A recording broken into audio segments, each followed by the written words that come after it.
Nous allons nous intéresser aux primitives et aux intégrales. Pour cela, nous traitons l'exercice suivant. On considère la fonction f définie par f de x égale ln de x sur l'intervalle 0 plus l'infini. Premièrement, donner une primitive de petit f. Deuxièmement, donner la valeur exacte, puis une valeur approchée de intégrale de 1 à 2 de ln de x dx. Troisièmement, représenter l'aire de la partie du plan comprise entre l'axe des abscisses, la courbe représentative de la fonction f, les droites d'équation x égale 1 et x égale 2.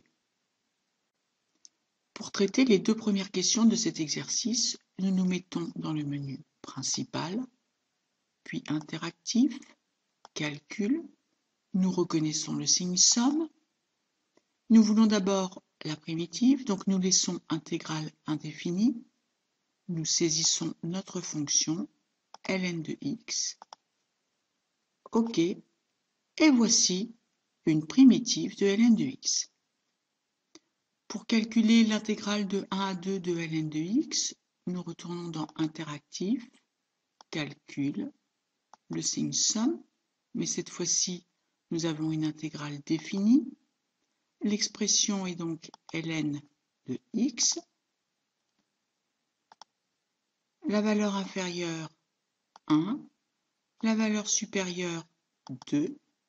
OK. Et voici en décimale la valeur de l'intégrale de ln de x entre 1 et 2. Si nous voulons la valeur exacte, nous cliquons sur Standard, nous retournons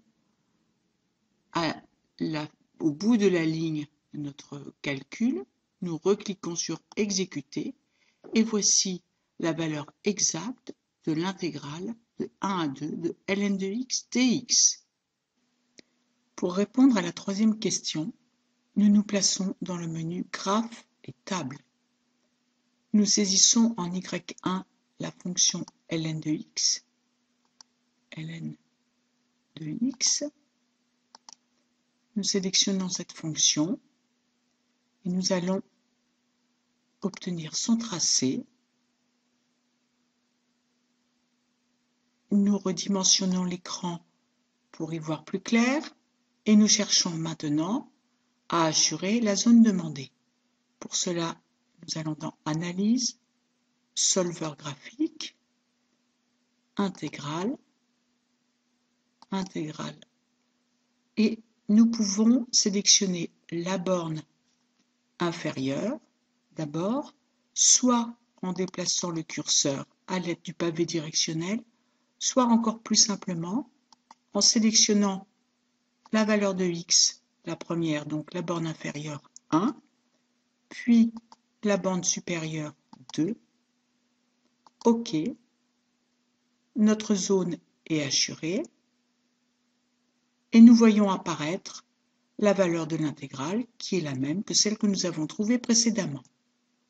Vous êtes maintenant prêt à aborder des problèmes d'intégration avec le fx CP400.